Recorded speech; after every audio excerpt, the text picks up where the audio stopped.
the Evolution Security Podcast.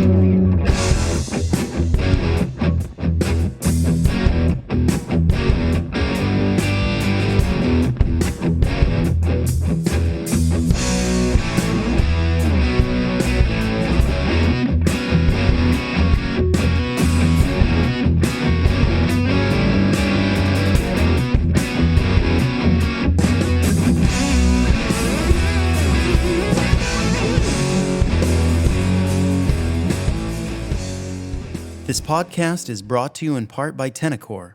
Tenacor is a gear manufacturing company building equipment that works. They have a law enforcement background and self-select into the hardest of training. Try their Velo 4 AIWB holster. All of the EvoSec crew use this holster daily. Find them at tenacor.com. That's TENICOR.com. Use EvoSec for a 10% off at checkout. Again, the code EVOSEC, EVOSEC, for 10% off at checkout. We have also recently partnered with Origin USA. Origin is a lifestyle company making jiu-jitsu gis, rash guards, boots, and jeans, and producing world-class supplements. They use cotton grown in the USA, woven on their looms, and stitched together by American workers, bringing back American manufacturing. Find them at originmaine.com. That's ORIGINMAINE.com. The EvoSec crew also uses and loves Origin gis and supplements. Enter EvoSec10 for 10% off at checkout. That's EVOSEC10, EvoSec10 for 10% off. This includes Molk, Discipline, and Joint Warfare, the Jocko-labeled brands. If you would like to find us online, visit evosec.org for promotions, upcoming classes, and events. Please go on and sign up for our newsletter. We will be running periodic contests to win products from our sponsors. Also find us on Instagram, Facebook, and Twitter at EvoSecUSA. That's EVOSEC USA. Lastly, we would love to hear from you. If you have questions, show topics, or comments, both good and bad, contact us at crew@evosec.org. That's CREW@evosec.org. All right, Aaron here with just one more quick thing. If you're interested in taking your shooting to a new level, and this is no joke, go to our website, evosec.org, and sign up for our newsletter.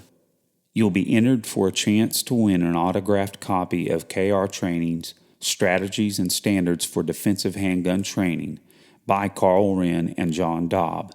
Again, go to evosec.org and provide your email for our newsletter. We won't bombard you with emails or provide your email to third parties. You'll just get 2 or 3 actionable emails a month with tips, events, and contests.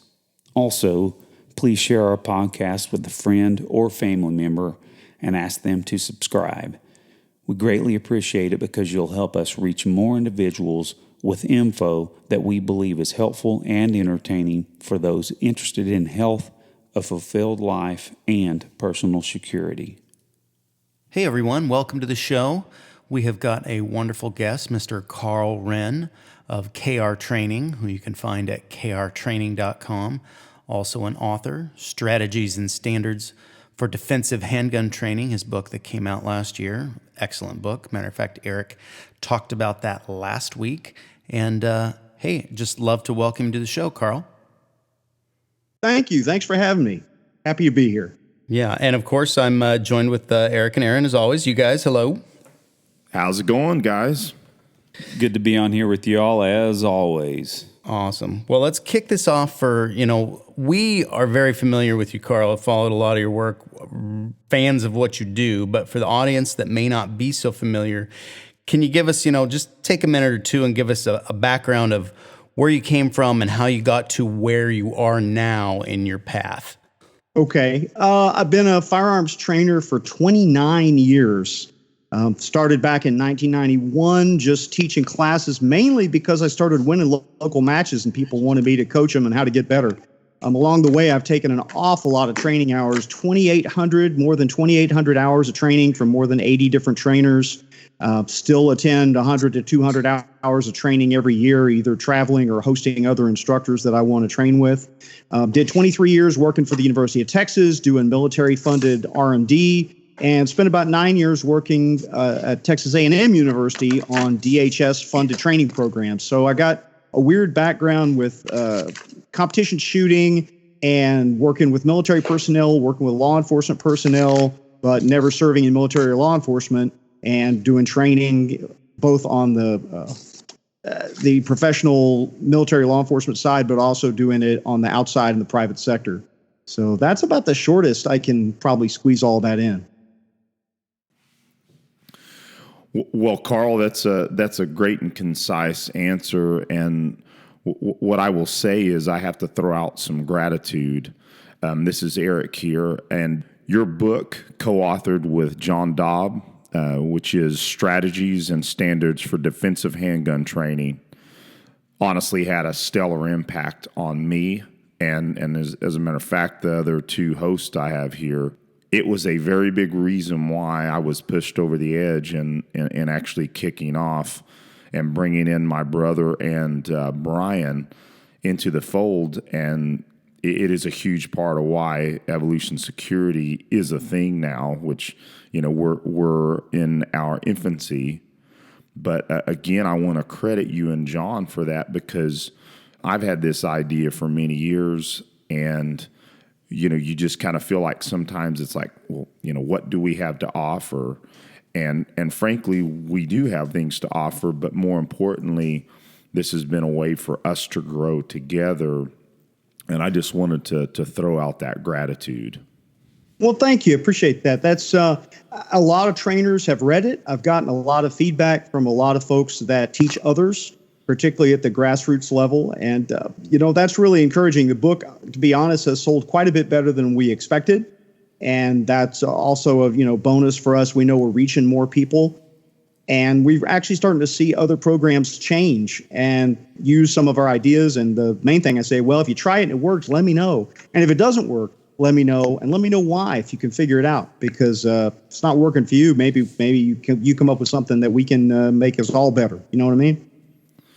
Well, excellent, and I hope that this is the beginning of a even tighter relationship, frankly. So I have to ask, what was the impetus behind the book? Well, let's see. I'm trying to make this short because it is to go on for a while. Every year I present at the Rangemaster Tactical Conference, which is a training conference, folks associated with Rangemaster or trainers that are connected one way or another. We all meet up, and every year we present information to each other and our students, and it's usually a big gathering, which they canceled this year, 21st year. We're going to come back next year and try it again. This first year they've ever had to cancel it. Every year I had to present something different. And one year I got started thinking about marketing and the numbers, trying to market our courses and the math and the analysis I had done. I thought, I bet there's a lot of folks there that would be interested in the marketing research that I've done. So I presented it. And then I put it out as a blog post, actually 10 blog posts. And what happened was a couple of years ago, Tom Givens said, hey, that was a really good talk. How about instead of doing something new, you give that talk again, but you cut it in half? And I was like, ooh, okay. It was hard to squeeze it into 4 hours originally. So I had this idea, I'll just write a lot of it up, and then I'll have a little PDF file that those that attend the talk can get it. And then I realized, well, gosh, John and I have been writing a lot of stuff. We can compile more of that together. And I've got 3 presentations of material that I've did in years past that are really good that nobody's seen, except for the handful of people that attended. It's like, I could wrap that up, put it all together, and maybe we could have a book. So most of it, we took information that we had been working on or had been talking about, and some of the material in there, like the stuff about the drill difficulty level, that was material I was going to use the next year for a talk, and instead it ended up in the book. So, something borrowed, something blue, something old, something new. We put a lot of stuff together. So it's It's kind of like a band's first album. You know, it's the first album. They put everything they've been doing for the last 15 years into that first record. It's kind of like that. It's a lot of stuff that's been stewing around and kind of came together. And I think maybe that's why the book came out pretty good, because it's got a lot of stuff in it. That sounds good. I love the analogy for the band's first album. So, Karl, you hit on a principle in your book, getting beyond the 1%. Now, what does that mean, and what is the impact on the firearms and self-defense community? Well, I came to that from marketing. It's like, well, there's 1.4 million carry permit holders. And when you start looking at that by zip code, I'm like, okay, my little range that I have, I am within 2 hours drive of about 10 million people. And I started doing the numbers, slicing and dicing. Okay, how many of those have carry permits? Okay, how many of those are realistically potential students? And the number's pretty big, actually, if you can get them to show up. And so I looked at my history of what have we done that, you know, has been consistently popular and what has not sold well, and looked at other programs and other schools, and basically came around to the idea that the average person simply doesn't have 2 days and $500 to invest. Their motivation level is not high enough, right? My Achilles heel is going to the gym. I don't like going to the gym. I don't like doing that stuff. I understand that I need to, but for me, it's not a hobby. It's not something I want to go do.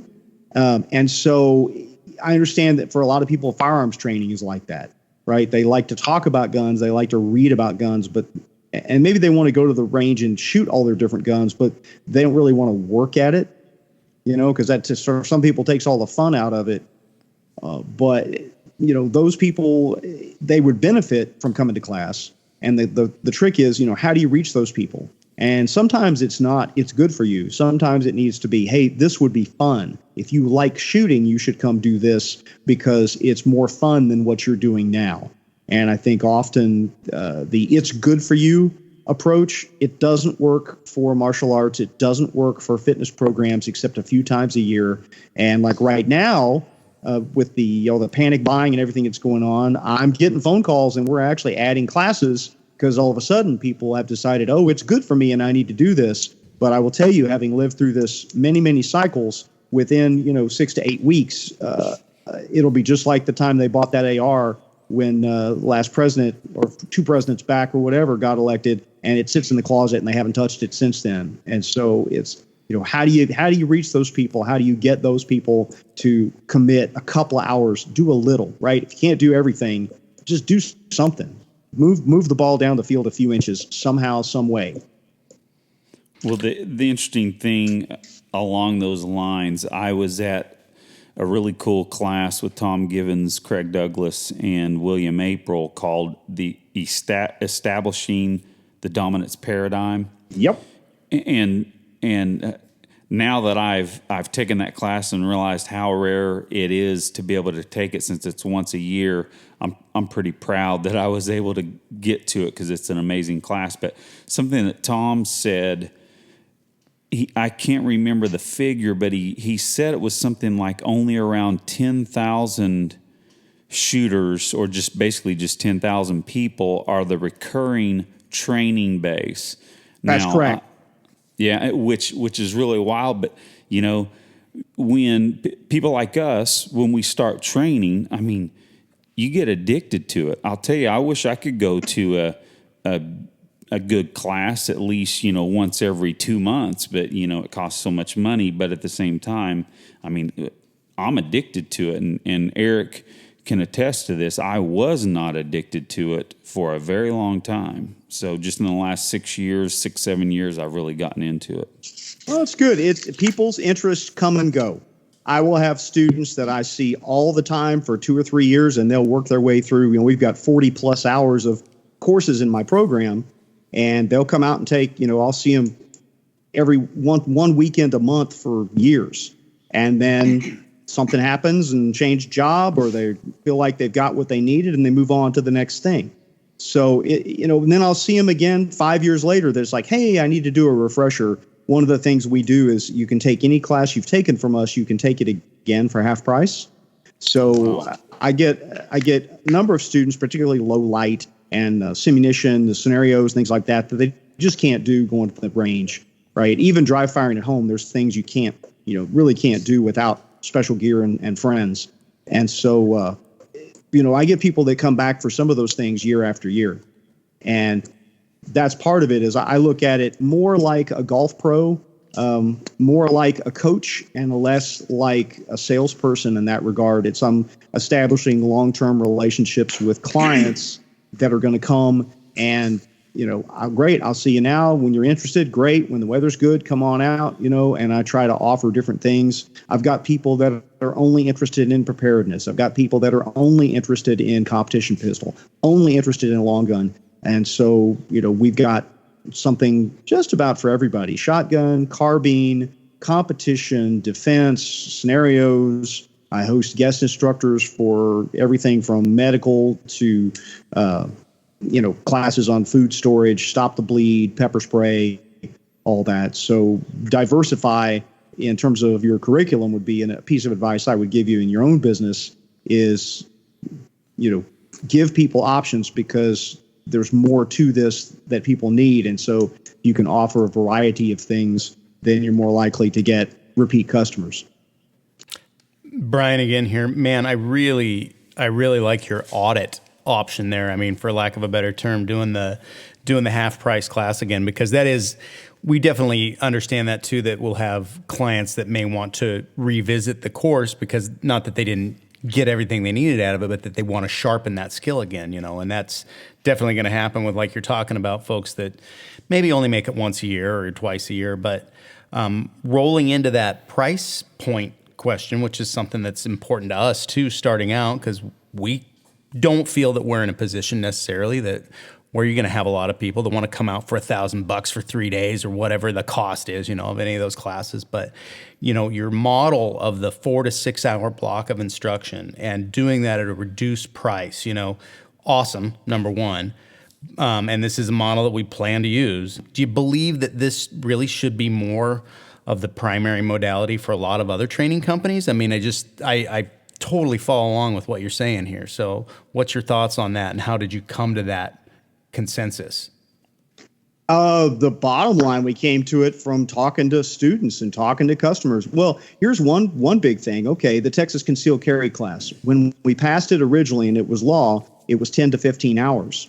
When they cut the training hours down to a 4 to 6 hour course, the number of people that got carry permits blew up. And It was obvious that the length of the training course was a cost and time impediment to people. And when we lowered the cost of the course and the training requirement, when the state did those things, that had an immediate impact on the number of people that got carry permits. And it's hard not to ignore that particular part of the market when it becomes very clear when you look at the sales numbers for the year and you say, well, the 4 hour classes, we can break an 8 hour class into 2 4 hour classes. And then people that can only come for part of it. I get people that drive in from out of town that want to do, 3 or 4 4 hour classes in a weekend. And I get people that can only come out for 4 hours. So, it's all about meeting people where they want, trying to have a variety of products that reach all the different customers. That's why we'll offer 2 or 3 different short courses in a day, or we'll offer 3 or 4 classes over a weekend. And those that want the whole package, I always tell students, look, if I offer 2 classes on the same day, they're intended to be taken together, right? And if I offer 4 over a weekend, generally all 4 of them are intended to be taken as a sequence. And so, people will do that. And sometimes they'll take, the first class and then come back and they'll take refresher on the first class, and then they'll stay for the.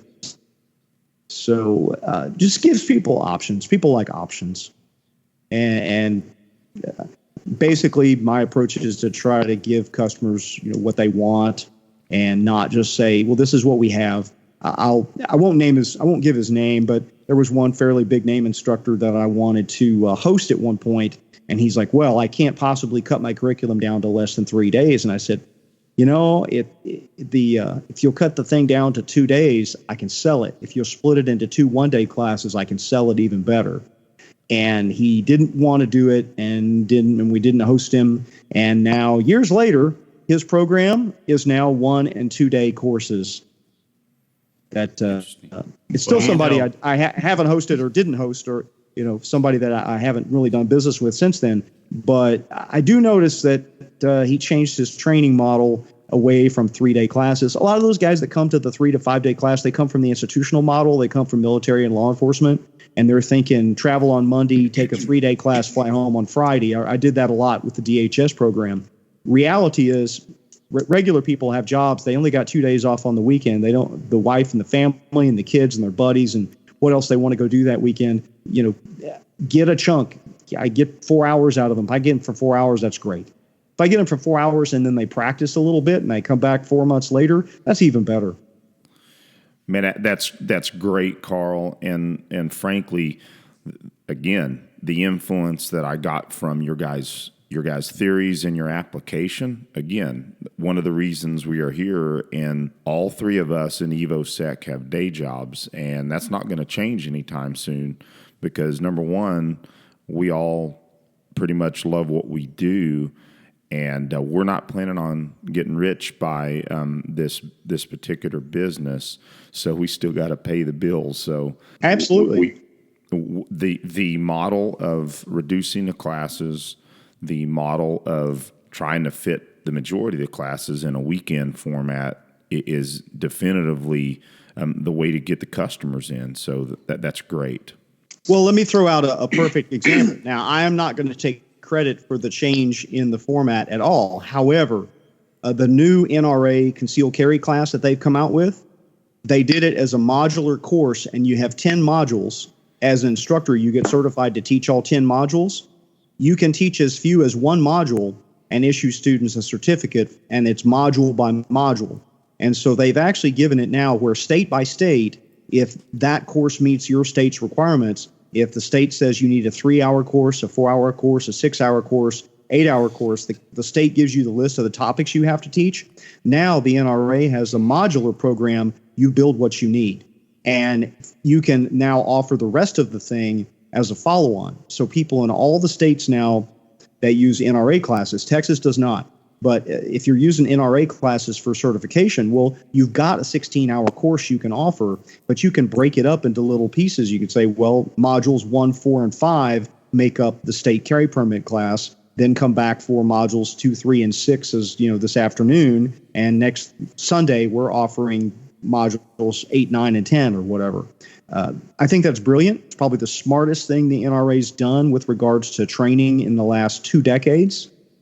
And I'm a big fan of that. So, good on the NRA for putting out an excellent new program that's really, I think, going to be useful to a lot of trainers all over the country.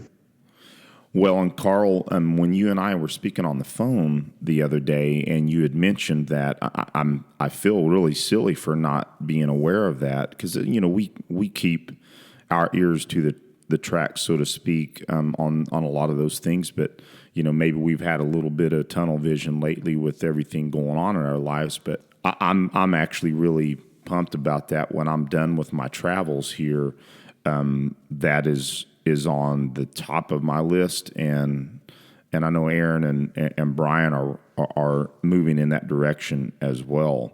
So we're definitely taking your advice on that. Great. Yeah, as long as you're an NRA basic pistol instructor, you can pick up the other certification. It takes 3 days. There's no way to shortcut it. You have to take the student course, and then you have to do 2 days instructor training on it. But I'm training counselor. I'm certified in it. I know a couple other folks that are certified in it, including Tiffany Johnson and Akil Kadir from Rangemaster, who are the ones that certified me and my staff in it. So there's some good folks out there that are teaching it. And I'd like to see it. I'd like to see it get more attention. The NRA hasn't put as much marketing dollars behind it as maybe they should. And certainly, I know they've put the information out to instructors, but everybody gets so many emails. It's hard to keep up with everything. Well, maybe. Go ahead, Aaron. I just wanted to interject that Tiffany Johnson is a great gal. In that same establishing dominance paradigm class, she was one of the main role players, and yes. She was excellent. Yes. Sweet girl, and we were glad to have her there. So, and she's brilliant too. Yes, she is. Akil is excellent too. If you haven't trained with him, Akil does an excellent job, and they do most. They train together. They have a company, Citizens Defense. I'm going to mess it up. Anyway, they have a company, and they're awesome. They train around the Tennessee area, and anybody in that area should go seek them out for training because they're awesome at it. Well, Karl, what I will say is that maybe you're our best option to go through the NRA CCW. So maybe we'll talk offline on that. Sure. So as far as going back to some topics in the book, so you guys hit on the Dunning-Kruger effect in the book. This seems to be pathological in the self-defense community, specifically firearms. Why do you think that is? It's just human nature. It's psychologically comforting. The problem is if you make people question their competence, that sort of mandates then I have to go do something about it.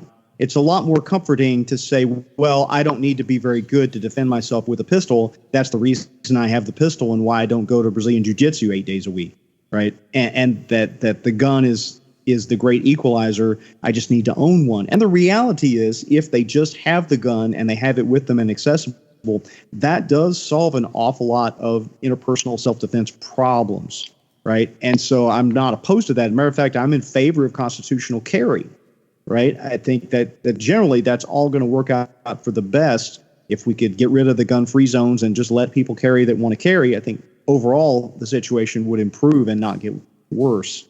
But the same token, if you ask most of those people, what do you think a definition of a standard for realistic competence is, they can't answer it. The only thing they can say is, I shoot pretty good, or I passed my state standards. And, there's a whole section of the book explaining why state standards from any state, they're all terrible. The NRA new standards in their concealed carry class are better than any of the state standards. And I don't even think those are high enough, but they're a good start. They're a big step forward compared to what's been out there for everything else. So, it's just human nature. And I think, again, instead of telling people you suck and you need to come to training, that's not a good sales pitch. It's like telling people you're fat and you need to go to the gym, right? That it doesn't work. It doesn't work.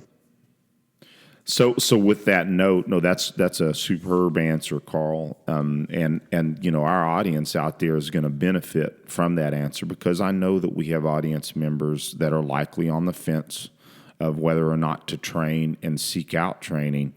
And that's kind of what we're trying to do with our business, is to kind of break that. And so I'll ask you this: what's the best way for us to change that culture? You've got to make it available and accessible, and you've got to make it interesting and fun. The courses need to have appeal beyond you suck and you're going to die if you don't do this. That is not a winning sales pitch. It needs to be, come shoot my cool steel targets. Come shoot my 3D targets. Come learn how to shoot faster and better, because it's fun to shoot faster and better. It needs to be something that people get excited to go do. And even if they only come because it's fun, that's fine, right? It's okay if they just come and they have a good time and they learn to shoot a little better, and maybe they get motivated to shoot a little more often, right? It's all about moving the ball a few inches down the field. It's not about throwing the Hail Mary, 90-yard pass. It's celebrate a yard at a time. And if you can just get people moving, Mike Seeklander talks about turning interest into action. I think that's really a big one. You've got to just take that first step, right? Pick up that first weight, do that first push up, whatever. Do a little bit. That's what John Dobbs always telling me to do about fitness. He's like, no, don't worry about setting up a 6-month program. So do 5 minutes of fitness today. Pick up a can of peas and do some curls with it. Just do anything to get to accomplish something. Awesome. Now, Aaron here, Karl. Now, I hope this is not too negative of a question, but I am curious how often you have to deal with the ego of one or two students in your courses. I would say I'm extremely fortunate that I don't get students that have ego problems. The bottom line is when those things have come up, it comes down to this. Look, you paid money to learn from me. Said, you can go back to doing it however you did it before. Said, but if you want to get better, this is what I did to get better. These are the things that I had to understand to get better. These are the things that I can tell you work. A lot of the material, I'll straight up, a lot of the things we teach in our defensive classes, they come from Tom Gibbons. And I say, look, Tom's had 65 students win actual armed encounters. I said, this is what he trains those people to do. You might want to learn how to do that because it seems to work.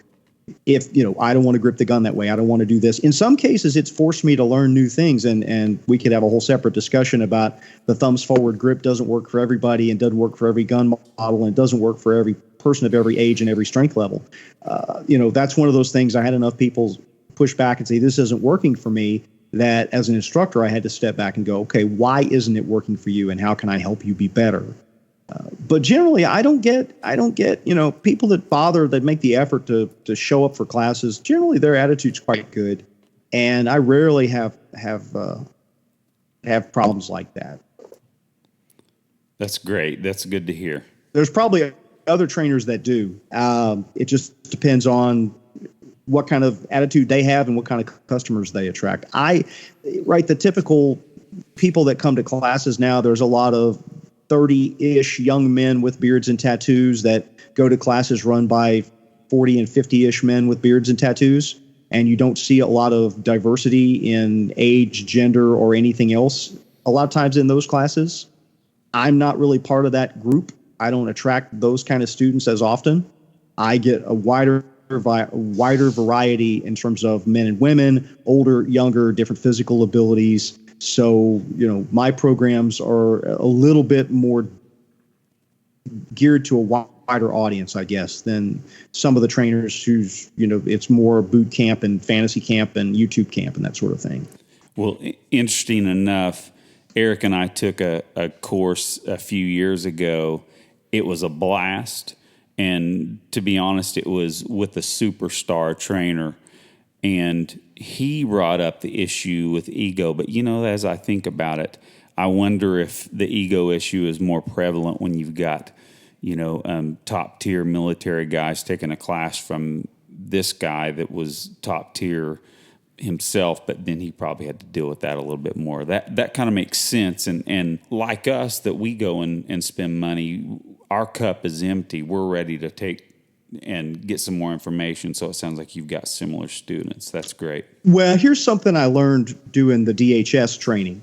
We would go to a town, and people would come to the DHS classes because they were voluntold to be there, or they were told they had to be there because of some requirement for their job.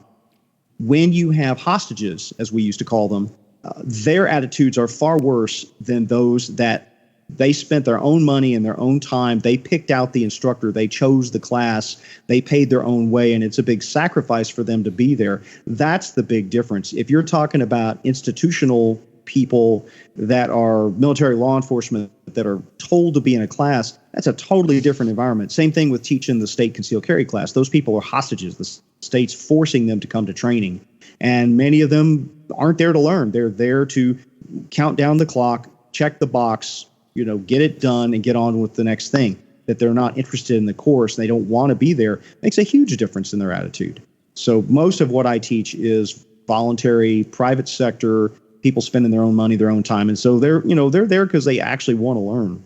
It makes a huge difference.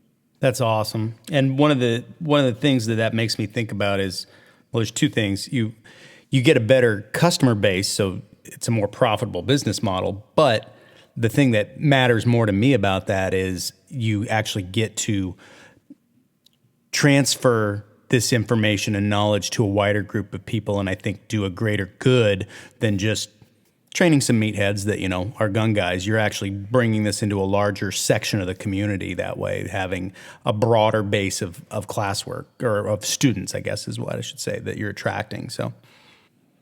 And I would say from my knowledge of the different training worlds that honestly the big money is in teaching the institutional classes. that the guys that can get their foot in the door with that, the new trend right now is everybody's got a red dot class, and now a couple guys have red dot instructor classes. And those are selling like crazy. The guys that are teaching the red dot instructor certification courses basically invented their own certification and now are, stamping other people with their stamp of approval. And that's working great for them. There's 2 or 3 guys that are now, rolling in giant piles of money doing that. And most of what they're getting is institutional customers who need that external certification because there isn't one that's a national certification, but they filled a void that exists, that needed to be filled. And they got there and they've managed to get those contracts. So, and from a money standpoint, those are probably the sweetest things to have. They're just hard to get.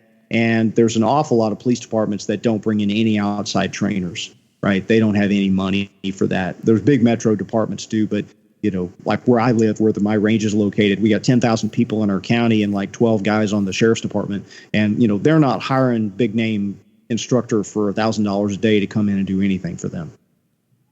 Right. No, understood.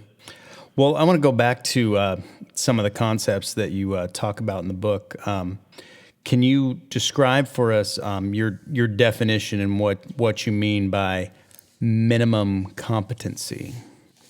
Sure.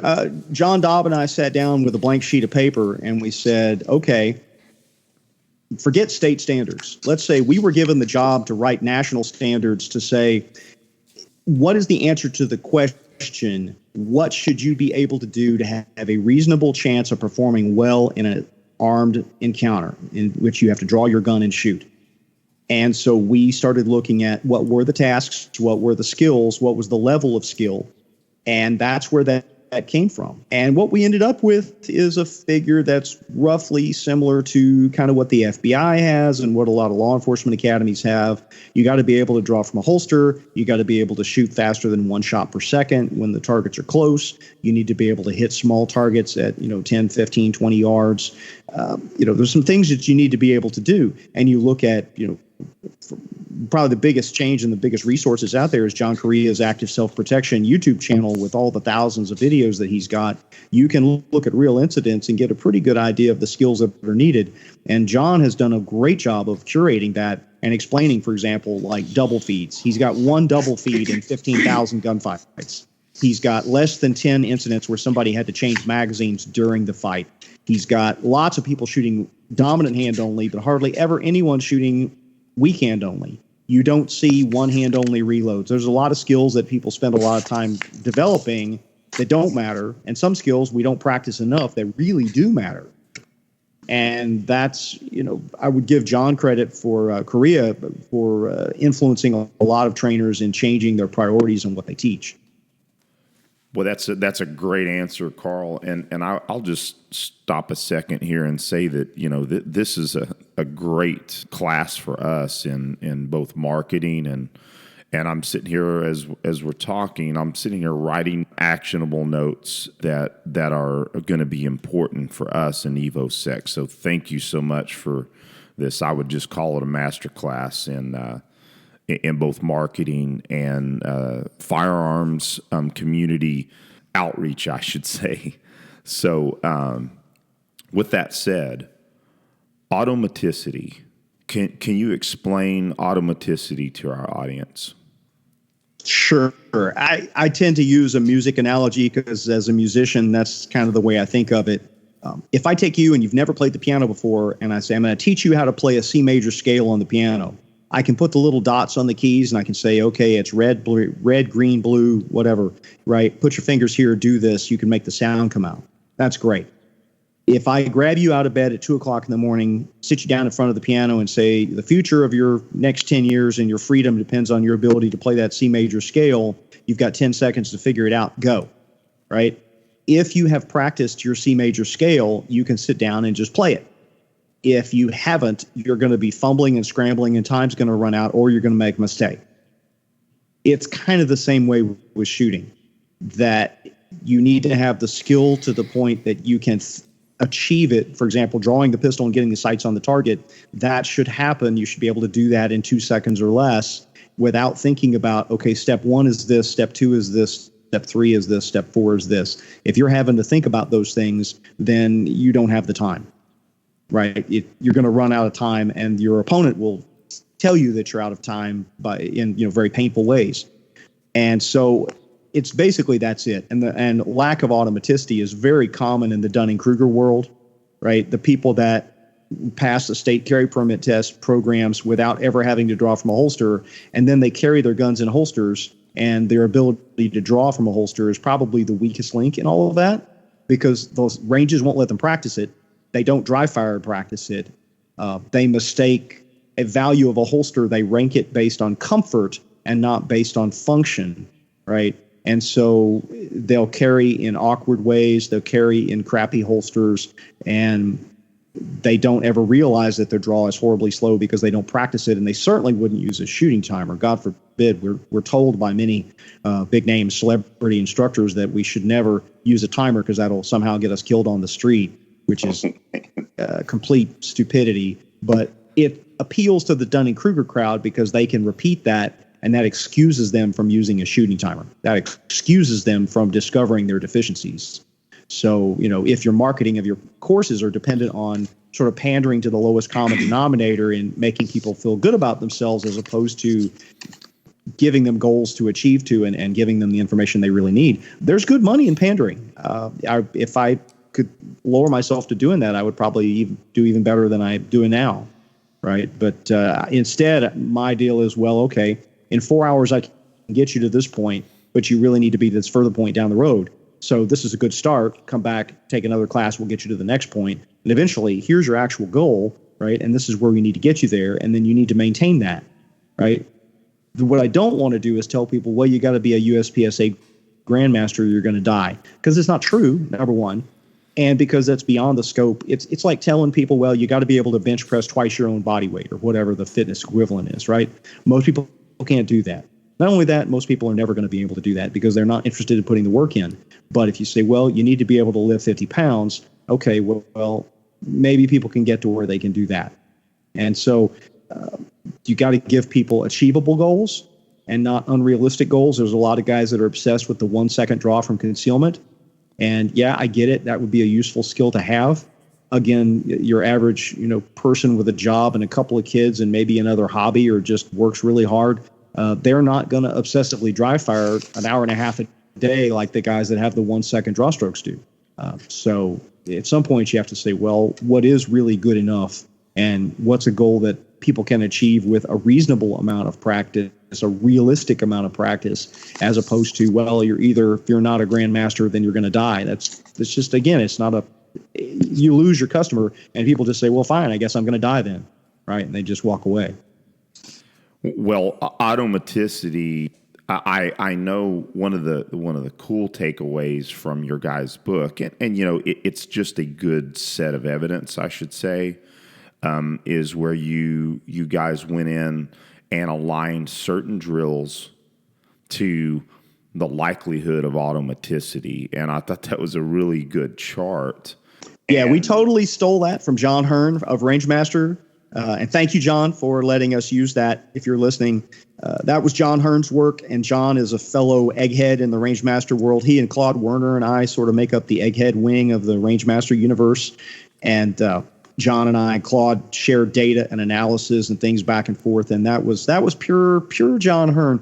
But yeah, he knocked the ball out of the park with that chart, and it's certainly incredibly useful. And so I was really pleased that he allowed me to share that in the book because it aligned so much with what we were talking about.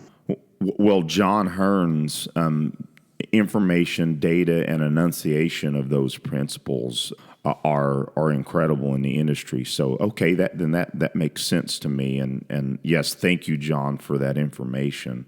Aaron, I think you got the next question. Hey, sure. Just changing gears a little bit here, but I wanted to interject or digress a little bit and say that the C major scale on the keyboard is my favorite. All white keys in a row. It is, and I can play the thing up all 88 keys. There you go. See, I didn't set the bar very high. I didn't set the D flat diminished scale or something ridiculous, right? It's C major scale is a reasonable minimum competency.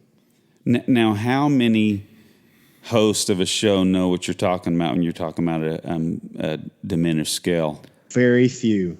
Very few. Hey guys, I can do a double stroke roll. Is that cool? That's automaticity level. It is automaticity. Anybody that can work their both hands and both feet and do anything that is all in the same time, that's amazing to me. Oh yeah, Eric can work it too. He's got all four of those limbs. That's good. Independent. I'm jealous. Well, and honestly, that requires a lot of automaticity because you may be thinking about, the fill or the symbol thing you're about to do, but your feet really have to be pretty darn automated in terms of freeing up brain cells, right? You're doing four things at once. Some of those have to be automated to the point that you're not thinking about them. And that's certainly a case of automaticity. That's a great example. Well, real quick. So the interesting thing is when you were talking about having a coach relationship with a lot of your students and that being a preferred modality when you can. Interesting enough, I've got a great coach here in town, a gentleman named Mike Brown. Oh, yeah. Yeah, it's funny. Anytime I see him, I say, we have all these awesome national level guests, and we usually talk about you. So, but the great thing is he has been coaching me. I've only been able to go to him maybe about every quarter working it out, but it is an amazing arrangement, and I will certainly keep that up. Honestly, it's been the best, especially firearms training, the best training I've ever had. But so I'm working on classing up in IDPA. I'm a decent IDPA competitor, but he's helping me out with that. Now, of course, there's a lot of many drills in your book that we have actually prescribed. That's one of the things that we do in our accountability. We will prescribe a drill, and then part of our accountability is coming back with our scores on that. And again, so we've prescribed a lot of your drills. Do you have any favorite drills and why? I'm going to shamelessly self-promote at this point and say that I like our 3 seconds or less drill because we spent a ridiculous amount of time arguing about it and trying to come up with the exact perfect balance of all the skills relative to what do you need to know and the number of rounds and, discussing, should it be 10 or 15% of the rounds fired? Should that be weekend only? And, how many rounds can somebody get off in 3 seconds from this position and that position? So we're real proud of our KRT2 target in the 3 seconds or less. What I do with the 3 seconds or less is instead of running 3 seconds or less, I like to run it like 2.5 seconds or less or 2.25 seconds or less. Or I use the KRT2 target and I just shoot the little white parts instead of the gray parts. So I should try to shoot it like 20x in 3 seconds or less. And, it's a good go to the range and shoot 20 rounds and get a quick diagnosis of where am I on all these different skills, because you can break it down string by string. Say, well, can I shoot perfect on this? Can I shoot perfect on this? Can I shoot perfect on this? And then the one that you screw up, well, okay, let's spend another 50 rounds working on, the weekend only part until I can shoot 3x, get my first 3 hits. So I like little drills. I've actually got a little sheet that I'm working on that's my training drills right now, and it's a whole bunch of short drills. It's little stuff. It's Gabe White's turbo pin standards. I'm working on those, working on 5-yard roundup, working on bits and pieces of the IDPA classifier, bits and pieces of the FBI classifier, and some of Ben Steger's stuff. I'll tell you, Ben Steger, if you don't follow him, pay attention to what he's doing, because you only follow the tactical defensive guys, you're missing out. Ben Steger's the guy that got me from master to grandmaster after 15 years of being close. And his materials in his training program are phenomenal.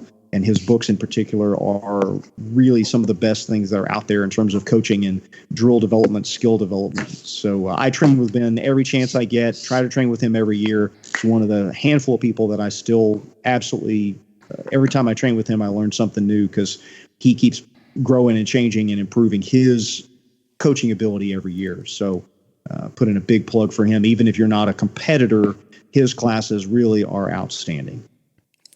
Well, I just have to point this out.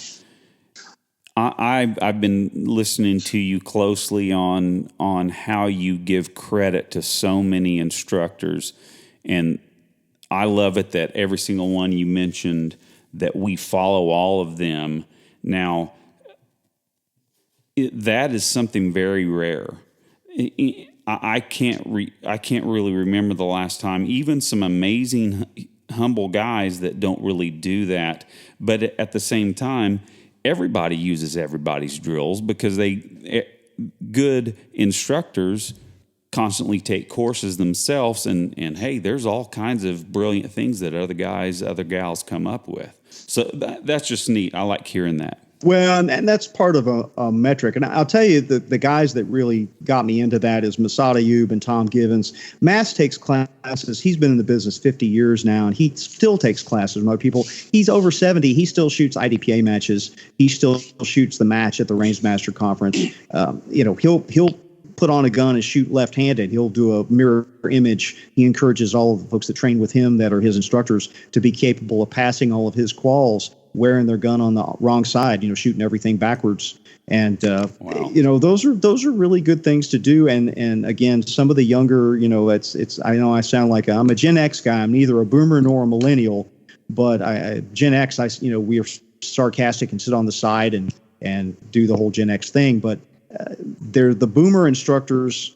They were more about follow-on training. They were more about training to standards. The sort of millennial generation of instructors, everybody's obsessed with social media. Everybody's obsessed with marketing. Everybody's obsessed with being internet famous and monetizing all their content, and not just doing the work and being good at what you're doing. A lot of those guys, they get to a certain point, like, I don't need to learn anymore now. I just need to go establish my brand and sell my T-shirts and my merch and sell my Patreon page and all that other stuff. And I get all that, but it's I get a little worn out with some of that approach, that the focus is all on that. And some of those guys, they haven't taken a class from anybody in a long time, and they don't talk about it, and they don't admit to it. And so that's just my thing. That's it's my problem, not their problem, right? It's just something I think if you're an instructor, the guys that I think really have the A game on, particularly the guys that have been around forever that still go and take classes and still go out and shoot in front of people, I think that's all important, right? And I think certainly that's career advice for other instructors is you want to be like those guys and do that because that's the right thing to do. Nice. Well, if I can interject, Brian, I apologize, and I'll pass back to you. I have to say that I sit and think about, as we've progressed in this infant business of ours, and the books that have influenced myself and Brian and my brother. But you mentioned Masad Ayub and his example. Absolutely, I think one of the most important gentlemen in the business, and his book, Straight Talk on Armed Defense. Oh, fantastic. If we can get our audience members to, I'd say a couple of books right now is your book and Masad Ayub's book. If they would grab both of those books, man, what kind of glass ceilings we could break, honestly. Well, if you haven't had Mass on as a podcast guest, you should definitely reach out to him, because he may be having some home time, right? Because of all this coronavirus stuff, he might have a little time to be a podcast guest, and he's a great interview.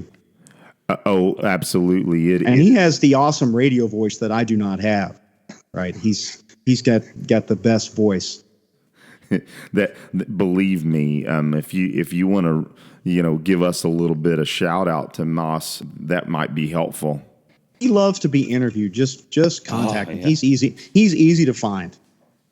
Yeah, we'll reach out to him for sure. And actually, that was the second book that I wanted to review and have as a guest. So you're helping us greatly, Karl. Great. And I have to... If you don't have it, get Ben's Breakthrough Marksmanship book, because you're asking about how to get better. That is an awesome little short fix-it book that there's some stuff in there that's not in anybody else's books. Nobody's ever explain things the way that he does. I mean, my other project that we're not talking about today is I'm writing a book on the history of the development of handgun training, and I've read a couple of hundred books now, going back to the 1800s, all the different books on handgun training, and so. When I see a book that has original content in it, I like to draw attention to it, because there's a lot of books that are just the same stuff over and over again. That's nothing new in there. And his books have some new ideas in them that nobody else has put out there before, that are things that he did to get better. And that's useful. Note written. Hey, Brian, Yes. what you got? Well, this is just kind of rounding out into kind of the summary of maybe some of this conversation, and again, quite blatantly, with no shame, one of the reasons we had you on the show. But what would your advice be for like the one must-do thing for a new training company? Yeah, one is hard. Go. You can give us three. Oh, well, number one, know what you're qualified to teach.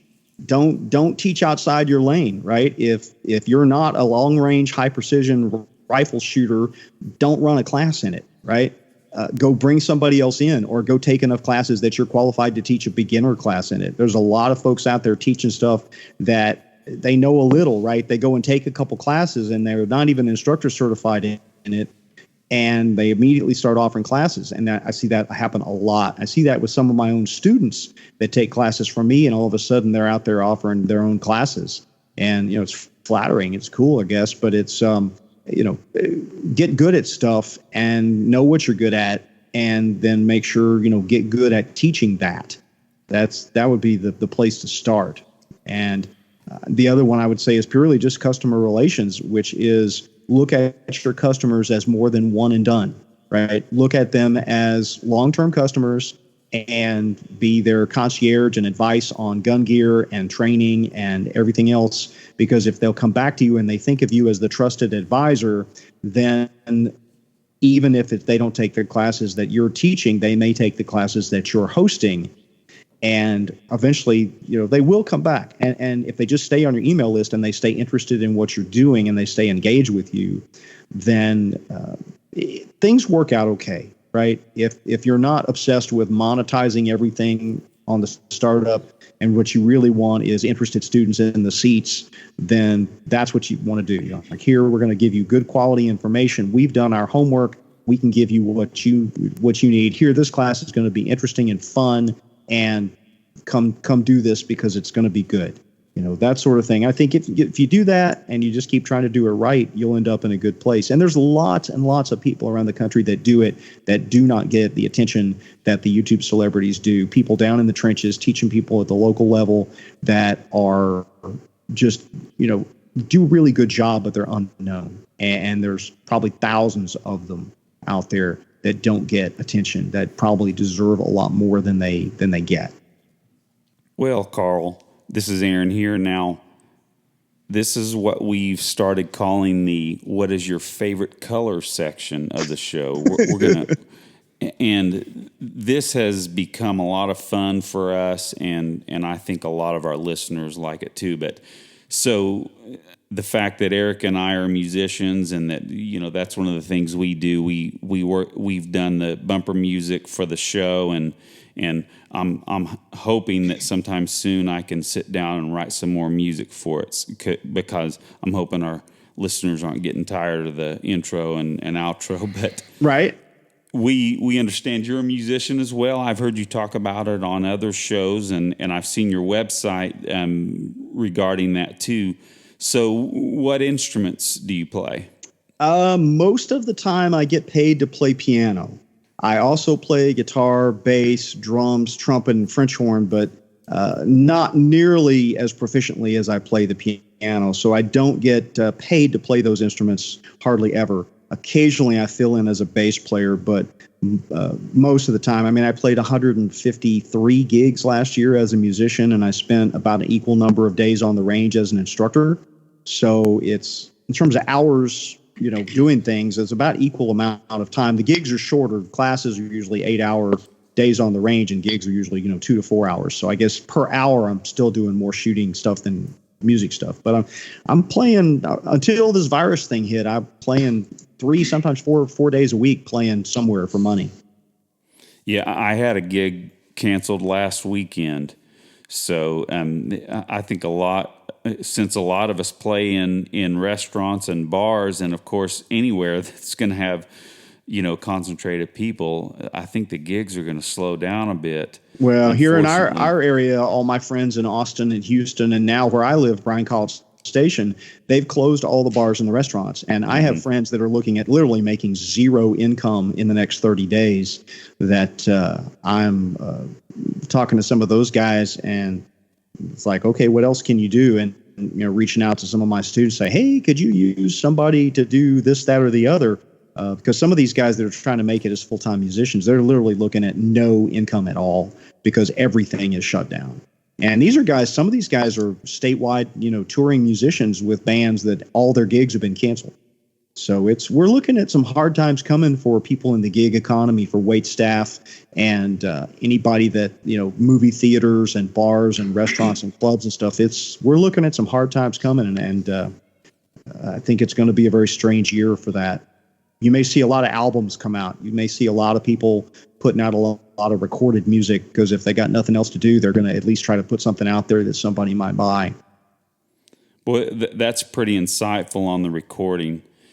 I can tell you this, that now that I'm home I can't go to jiu-jitsu, like Eric said, there's a shortage of ammo already. Right. And I run through all my ammo. So I've got some extra in self-defense, but I keep, I just run through my ammo in about 3 weeks, and then I order some more. And that's going to be cut significantly. You need a cool fire kit and a SIRT pistol and Ben Steger's dry fire book, and that will help you. That will keep you busy for a while.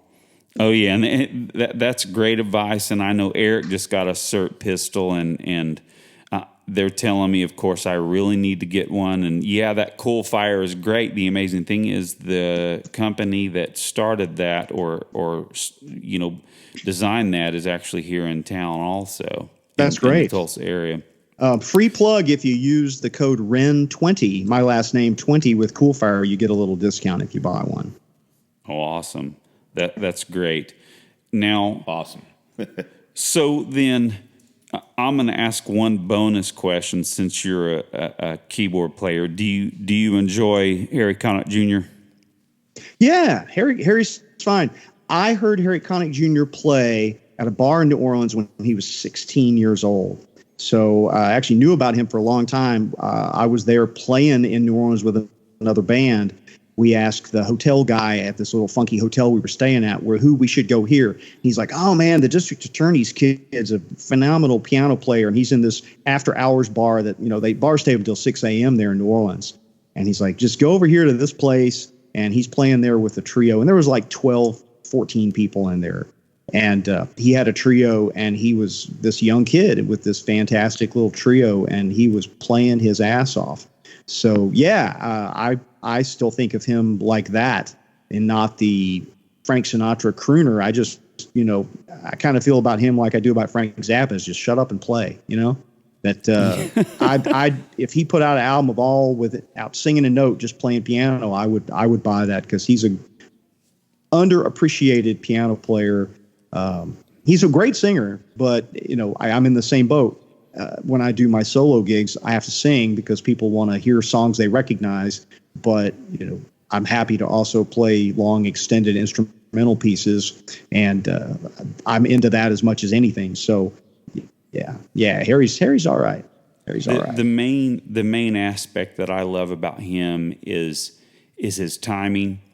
Anyone that's that great about playing around the beat, I call it the in-betweens.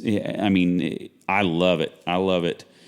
And I mentioned him on our last show because we were going over music, and I wasn't able to describe him as well as I wanted to. I was just curious about that. Now, so then that brings us to the next question. So what are your 3 favorite bands or musicians? You sent me that question in advance. I'm going to give you 4 because I couldn't get it down to 3. Break the rules. That's just fine. The common factor probably in all these bands is that they do not play the same show night after night, that they would always change their set list up, and there was a lot of improvisation and risk-taking on stage, as opposed to, say, a band like the Eagles, which plays exactly the same show note for note night after night. And that's awesome if you want a safe, predictable show. But I like Little Feat, probably one of my all-time favorite bands. Bill Payne, one of my all-time favorite keyboard players. Big fan of the band Fish. I know it makes me a nerd, but those guys, they played 13 shows in a row at Madison Square Garden a couple of years ago and didn't repeat a single song in 13 nights of 3.5-hour shows. There's never been a band in America that's ever done, actually anywhere in the world, that's ever done anything like that. And that's an incredible level of musicianship, that they're capable of. And then the Allman Brothers, which I think probably the greatest American band, in terms of Southern music and everything those guys did. And then I'm kind of back into a Led Zeppelin phase. People forget Led Zeppelin in the early 70s. Those guys would play 3-hour shows, and each of those guys in that band was a complete virtuoso.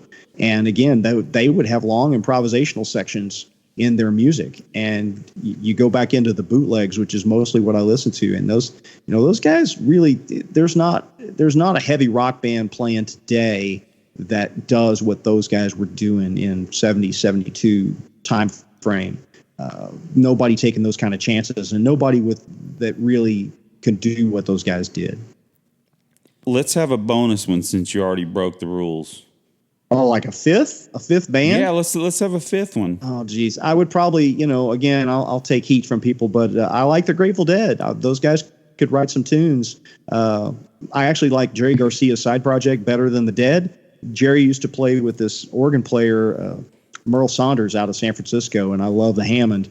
And so even more than the Grateful Dead stuff, I'll listen to those old Jerry Garcia, Merle Saunders, because it's just the sound of 4 guys getting together and just playing tunes they love. And, hey, let's play this tune for 10 minutes. Okay, let's do that, right? And just probably the most laid back kind of approach to music. The Dead have their ups and downs, and they wrote great songs. And even though maybe they didn't always sing them real well, and sometimes they were a little too messed up to execute properly the structure of those tunes, the songwriting in that band was excellent, even if everything else wasn't always. Well, so sorry, Eric. Before I forget this, a couple of guys that I'm thinking about as you talk about your kind of jam band affinity. One thing is, I don't know if you've heard of a guitar player named Steve Kimmock or not. Oh yeah. Which he's a real big, he used to be anyway, a big part of a forum that I'm on called the Gear Page.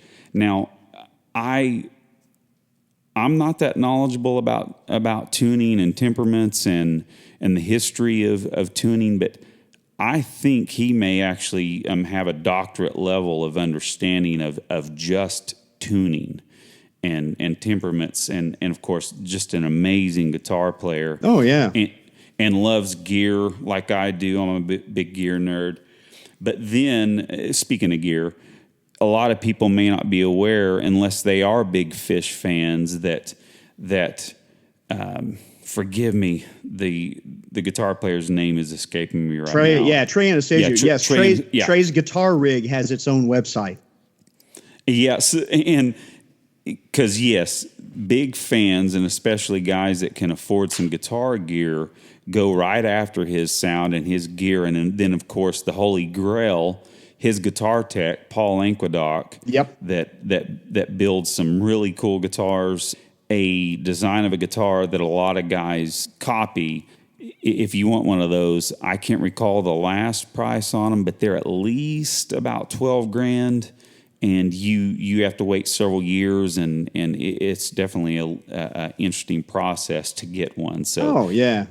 Well, I think, a lot of that stuff's in their hands. Trey could pick up a shoebox with a string on it and, make it play all the greats, Hendrix and Van Halen and Jimmy Page, all those guys, so much of it is in their hands that the gear will help. It's just like shooting. The gear will help. The gear can make it easier.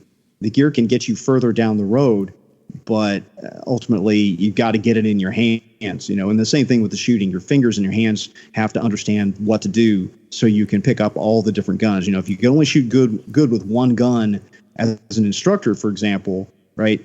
Tom Givens' master instructor class is coming up in May, and we've got to bring a bunch of different guns and be good with a revolver and with a semi-auto and all that. And all of that stuff's important, right? As an instructor, same thing as a musician. You should be able to play acoustic and hollow body and solid body and nylon strings and steel strings and all that stuff. It's good to be fluent.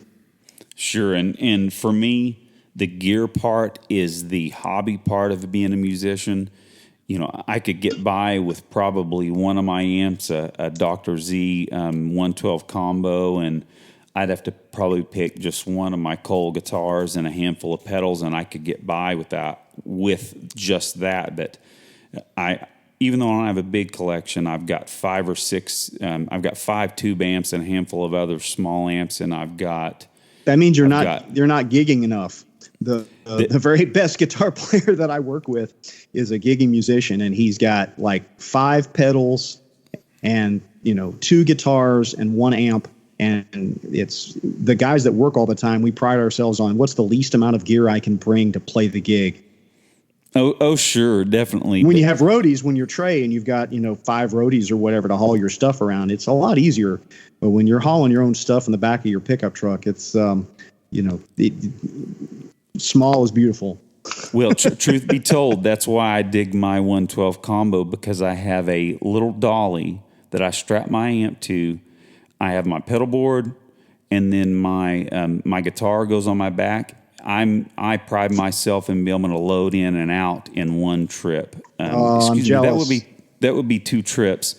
So yeah, I'm jealous. Yes. As a keyboard player with a stand and a stool. It always takes me probably three's my average. If I really gather everything up, it's still with the size of all the stuff I have to bring in and out. It's a 3-trip load in on a good day. And that's with one keyboard and 1 amp. But and what about the gigs? What about the gigs where you have to walk up a whole flight of stairs and the door is hard to get into? Oh, I've lived all that. Oh yeah, I've been there. Oh yeah, so. We don't want to bore our listeners too much with our music talk, but this is a great conversation. I was excited to have you on because I knew you were a gigging musician, and we could swap stories a lot. So I'll put a plug in. If you go to YouTube and you type my name in, and you have to spell it right. There's a ton of new videos up there from trio shows we did recently. And this summer I played with a 12-piece band with a horn section and backup singers. And there's some great high-definition video with multi-track audio from that.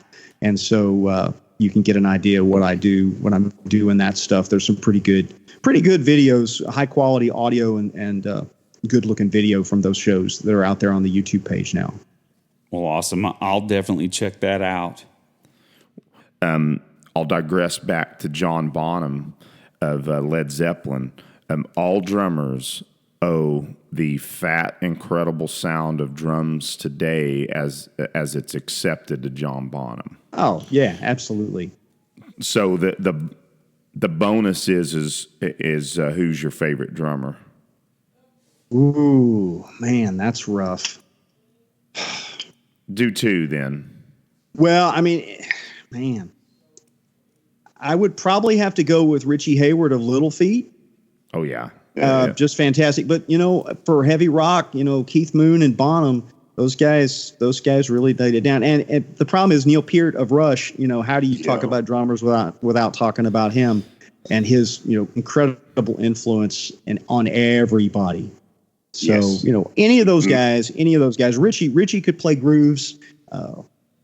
More probably better than the grooves and the playing behind the beat and all that New Orleans kind of stuff. He could do that better than anybody. But for rock grooves, Bonham had so much feel and his timing on his drums. You can't get that out of a drum machine. You can't quantize that. You lose everything if all these pop tunes that are written by committee and played by computer. They're never going to have that feel. They're just not. Oh, quantizing is terrible. The human element is in the imperfections for sure. Absolutely. You get as perfect as you can with some imperfections. Well, one of the bands I'm in, we cover a bunch of old horn band tunes from the 70s, and we try to get the tempos right. But if you sample the tempo of the song, different places during the song, particularly like early 70s stuff, they didn't use a click track, and you'll find quite a bit of difference between where the tune starts and where it ends. You don't notice it when you're listening to it because it sounds okay, but they're not locked into a click track the way everybody is now, and that gave that music a different sound. I've got a couple guys that I record with that are adamant, we go in the studio, like, no click track. The music's got to breathe. No click track. And it makes a difference. I play with a drummer every now and then that it was kind of difficult because I'm a guy that plays with a drum machine. Actually, I use a plugin called Easy Drummer that is actually MIDI tracks of real drums, a real drummer. But I play with a metronome and drums for years, so I'm kind of an on the beat guy. But this drummer, Eric knows him, guy named Billy Estes. He would play the verse, and then he would hit the chorus, and he would move back a 16th note and lay the chorus back. 2 or 3 beats per minute, but you really felt it because he was wanting that chorus to groove even harder. That's good. Yeah, we might be getting into too technical music stuff. We're probably losing the gun people right now. Yeah, you may have to edit some of this out. Probably not. We'll do a separate podcast on jam band improvisation and feel. I could talk about that all night. Well, let's get back to the tactical twins here. So, fair enough. Hey, so one, we're going to wrap it up, but we really want to thank you for being here, Karl. This has been a great interview. It's been fun. It's been informational, and it's been it's interesting to see your perspective on the whole teaching thing and how excited it makes us. What do you have just a few parting words of wisdom or advice you'd give our listeners here before we close out? I'm going to go back to John Dobbs' advice to me about fitness. Do a little bit, right? Do 5 minutes, right? Pick up your gun, dry fire it 5 minutes. Do some dry fire draws. Just do a little bit. That's how you get automaticity. You do a little bit every day, right? And don't set yourself some ridiculous goal. I'm going to have a 1 second draw stroke from concealment by next Thursday. No, just tell yourself, I'm going to do a little bit. Do a little bit, and that's good. If you do a little bit every day, you'll get better and better and better. And even if you don't get better, you're going to get more automatic. And then if you need that skill, you don't have to think about it, and it'll be there. Even if it's not a 1 second draw stroke, if it's a 2 second draw stroke, you don't have to think about it and you get it right. That's good too. It's don't get frustrated by not being awesome if you just keep working at it. Awesome. Well, hey, we want to remind everyone, to support you and John, and you can find the book at krtraining.com. Check their training schedule. Get to a class if you can, because this guy's awesome. You're gonna get your money's worth, and you're not gonna be dissatisfied with what you learn there. So, and we travel, so you don't have to come to me if you can host me. Did a bunch of courses on the road last year, and we are available to go on the road, simunition scenarios. I have a new 2-day weekend that's all coach and instructor development. That's not a certification class. The historical handgun course. I got a whole bunch of things that other people aren't doing that are different, or things that are hard to find. That certainly happy to have people host me whenever this virus stuff gets over with and we can travel again. And if you go to blog.krtraining.com, you can even download a sample chapter of the book to see what it's all about before you buy it. So that's available out there for you too. Awesome. Hey, real quick, Karl, did you say you're around College Station? I am, home of the Fighting Texas Aggies. Well, that's great, because that's just about 6 hours from me. So there's a few guys that I can get to that these guys can't. So sorry, guys, I'm going to go take some classes with Karl real soon. It's less than 6 hours on a plane. Don't. Yeah. My shooting range is training facility is 1 hour east of Austin and 1 hour west of College Station. So we're 2 hours from Waco, 2 hours from San Antonio, 2 hours from Houston, and again, an hour from Austin, an hour from College Station. So a big chunk of the population of Texas is we're right in the middle of it. We're not conveniently close to anyone, but we're not too far away from all those places. And I do get students from a bunch of those cities. So thank you to all my students that travel to come train with me. Yeah, that's a really reasonable drive time for any of those locations. I drive farther than that to do matches frequently. Yep. So nice. All right. Well, hey, guys, I think we'll wrap it out. Thank you again, Karl. Thank you. Appreciate you having me on. All right. Thanks good a night. lot, Karl. Talk to you soon. Man, what an amazing masterclass there from Karl Rehn in expanding the availability of quality and contextual training, especially at the local level where it is really needed. Now, I'm going to go ahead and jump into my accountability and make it quick since we had so much information there in the interview. First off, so guys, I've been continuing my increased reading regimen, which I'm really enjoying. I had kind of letting reading fall off of my priority list for about a year there, and so I've got the fervor and I'm enjoying it quite a bit. Now, my wife and I have been reviewing our jiu-jitsu videos for our school, and I'm preparing for my test when finally the gyms open up again, which is hopefully sometime soon. But we've been reviewing our particular curriculums and going over the different techniques and reviewing techniques about every night. So having some mats and then having a partner to work with is really great. So hopefully some of you listeners out there have a similar situation while you're stuck at home.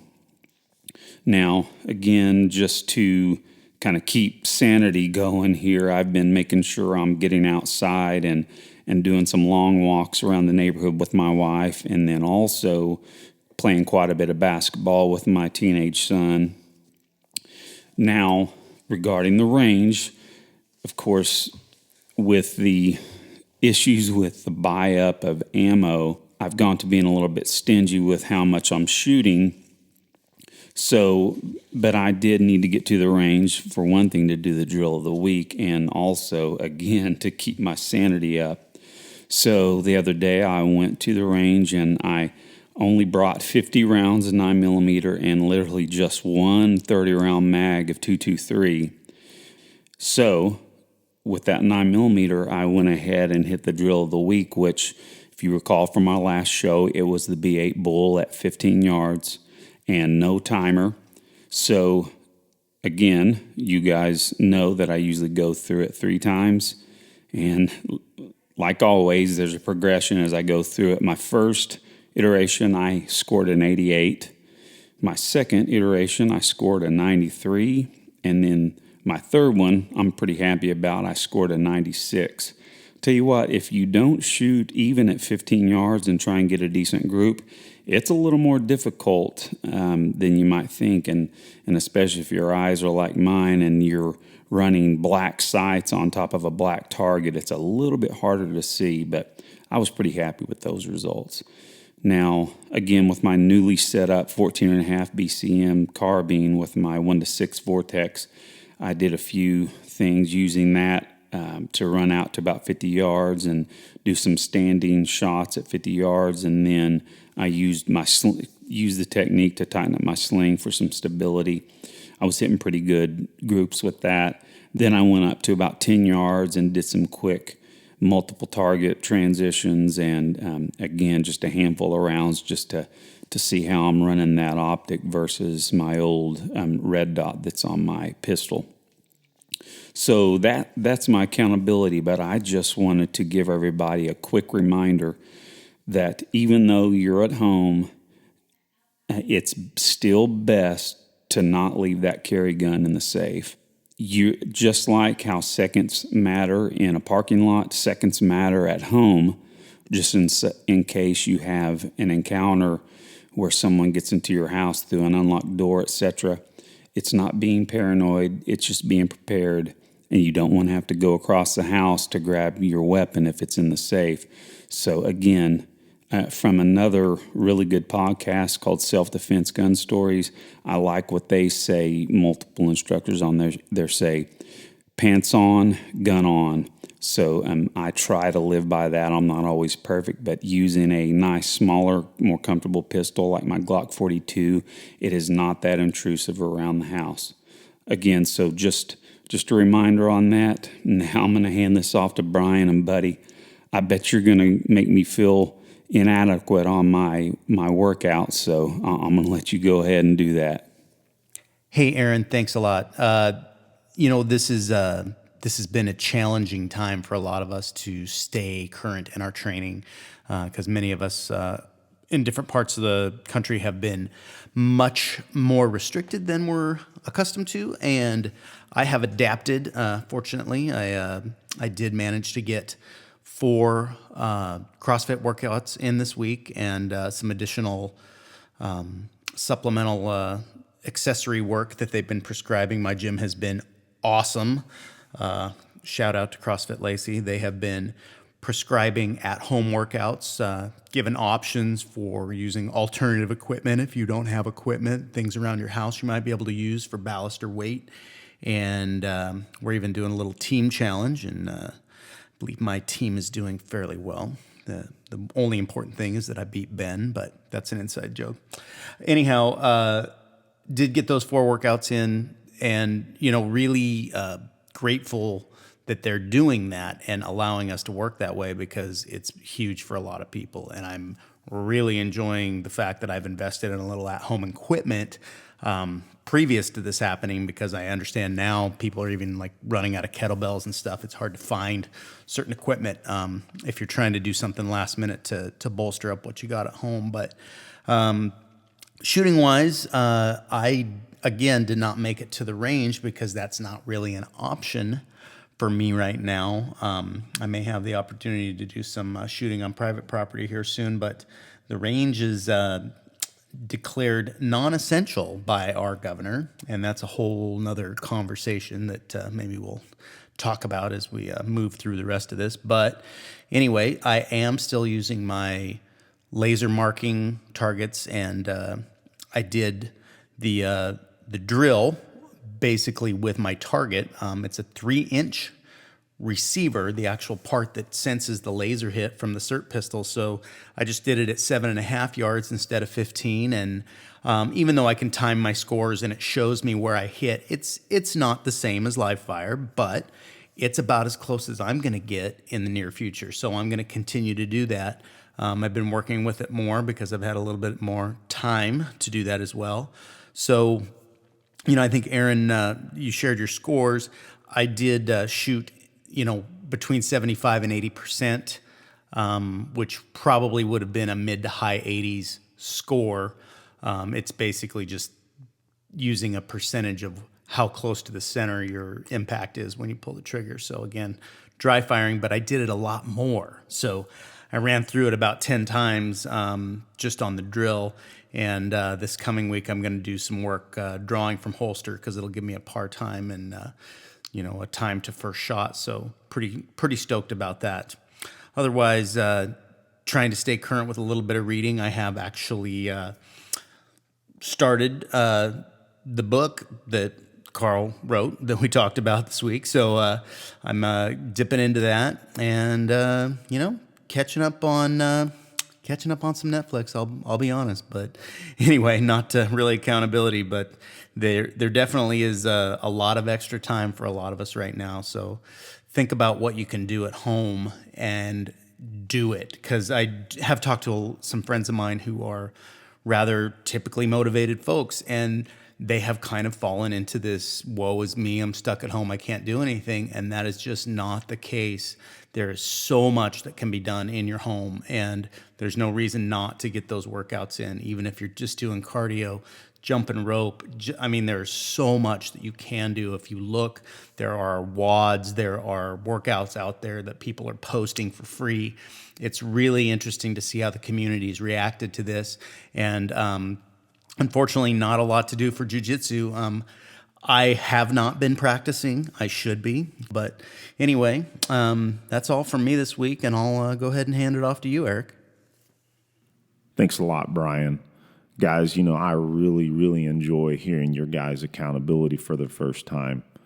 The fact that we're separated quite a ways now, I hear your guys' accountability without us really discussing it like we normally would. And frankly, guys, I realize why we get the comments we do on our accountabilities, because I really enjoy hearing what you guys are doing. So, man, you guys are getting after it.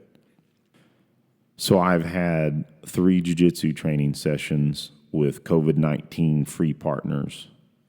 Of course, all the gyms are closed down, so we've been getting after it on AstroTurf because that's the only space we've been able to find. And frankly, the turf itself is soft enough to train on.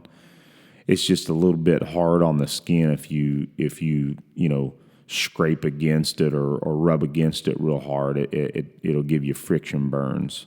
So just trying to cover up skin when I can. Folks may have seen on social media I posted a picture of my hand, and I think I said something like, when your jiu-jitsu mats are AstroTurf. So anyway, so moving on, no big deal there. We are still getting better in spite of the conditions. I've been studying and writing down copious and organized notes on my Danaher, BJJ Fanatics, and Gordon Ryan videos. So that's actually been an incredible new learning experience for me. I've always used video, but as I stated on a previous show, I've been investing quite a bit of money in these newer videos because, frankly, we're all kind of in this together, meaning we're secluded from our normal training, and especially our jiu-jitsu gyms, which is, frankly, that's probably a good call, at least right now, because of the close proximity of jiu-jitsu. So I had 2 dry fire sessions this week due to my focus on jiu-jitsu. It's kind of taken a back seat, but I'll pick it up next week, no big deal. I had 4 early morning workouts up before the enemy and training at what myself and a few buddies are calling the prison gym. So it's outdoors at a track. There's pull-up bars, dip bars. Folks have brought out cinder blocks, logs, a lot more. I typically bring my Rogue power bands with me because I've been learning to use those. And frankly, man, there's a lot you can do with those. It's funny how creative we can get when we do not have our normal implements. So I've actually been enjoying that part. I'm also getting some good use of bodyweight exercises and jiu-jitsu solo drills. So I'm trying to look at all the positives. My movement and proprioception is improving even just this last couple of weeks. So, this perceived crisis, which I know there's some reality to it, we can still improve. And I'm looking at the positives. So I think that pretty much does my accountability of the week. So we'll go ahead and move to the drill of the week. So in light of our awesome guest, Karl Rehn, we want to support them and push their 3 seconds or less drill. This one is a little bit longer than we normally do, but we're wanting to pick up on a bit more difficulty and, draw out the drills like we did at the beginning of our show, meaning the inception of the show. So we're going to put a little more focus on longer drills that practice more skills. So with that said, let me go to the website real quick.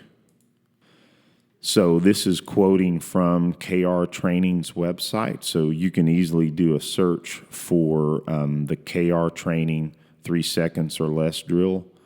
But we will also have a link to this drill in the show notes. So feel free to go there and click on that, and it'll have a direct link to this.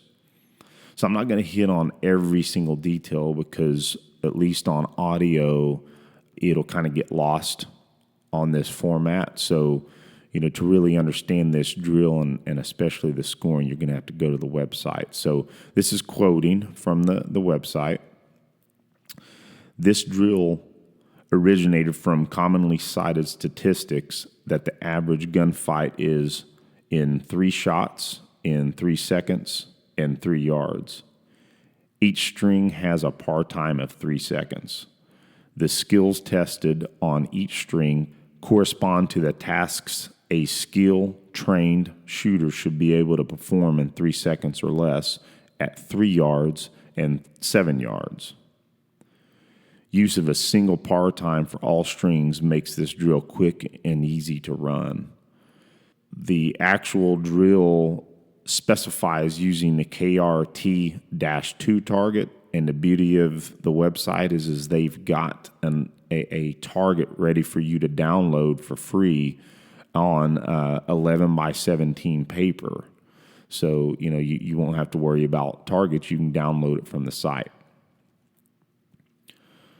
So furthermore, this drill is roughly twice as hard as the Texas license to carry shooting test and requires shooting with about 50% of the speed and accuracy of an IPSC Grandmaster.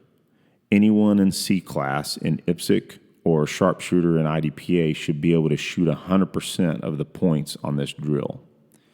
It's not intended to challenge advanced level shooters. It's intended to define a baseline minimum competency level every person that carries concealed should be able to achieve. And like we spoke on in the show, that was Karl's and John's main intention, is to develop this minimum competency so that, folks that are new to shooting and new to carrying should have some form of a baseline and know where their skills are.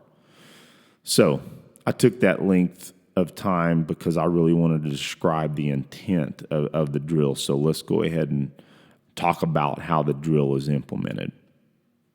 So again, on the website, there is a printable version of the test and the target. So I'm going to discuss the start position each time, each string. So the first string is hands at sides. The gun is concealed in the holster. On the buzzer, step left, draw and fire 3 body shots, 2-handed. Afterwards, go ahead and holster and step right. So that's putting you back to your start point. String 2, firing hand on the gun. So your gun's in the holster, hands on the gun, support hand on the chest. On the buzzer, draw and fire 2 headshots, 2-handed. String 3, prior to that, reload and verify that there is 5 and only 5 rounds, and then reholster. So string 3, hands at sides, gun concealed. On the buzzer, step right, draw and fire 3 body shots, 2-handed. Afterwards, reholster, step left. Take 1 side step. This is string 4. Take 1 step forward, 2 yards is the firing line at this point. Firing hand on the gun, support hand on the chest. Draw and fire 2 body shots, firing hand only while backing up. Next string, just prior to that, unload gun, slide lock, holster gun with the slide locked, move to 7-yard line. Next string, start with magazine in support hand, slide locked gun in firing hand. Magazine 1 inch to 2 inches from the mag well, ready to insert to complete the load. On signal, insert mag, rack slide, fire 1 body shot, 2-handed. Return to ready position.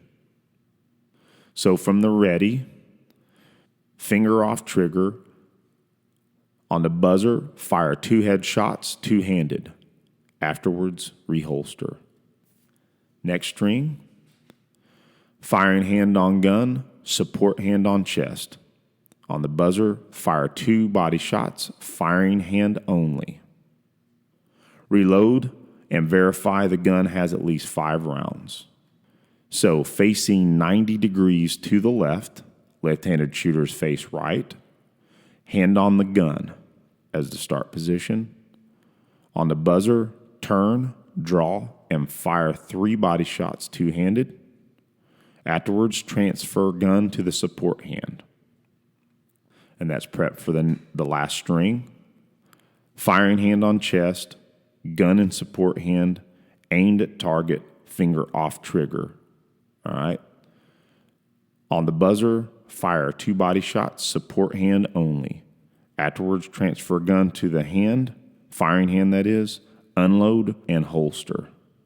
So the way we're going to prescribe this, again, go to the site first to download the target, download the directions so you have them printed with you at the range, and we are not going to worry about time. So even if you may look at the times for the actual ratings, we're not going to worry about that this episode, because we're going to actually draw this out maybe at least another time, maybe 2 more. So maybe 3 episodes we're going to work on this drill. So with that said, all we want you to do is go as slow as you need to make perfect shots. I mean, just go slow and controlled, drawing from the holster. You can just go snail speed on this. Let's just put it that way. This week we're going to go snail speed. So with that said, I think we're going to go ahead and close out the show for the evening. We thank you guys so much for being with us. Let's go ahead and thank Karl for blessing us with his wisdom and making us better shooters. And we also want to shout out to John Daub out there, who's also a part of KR training.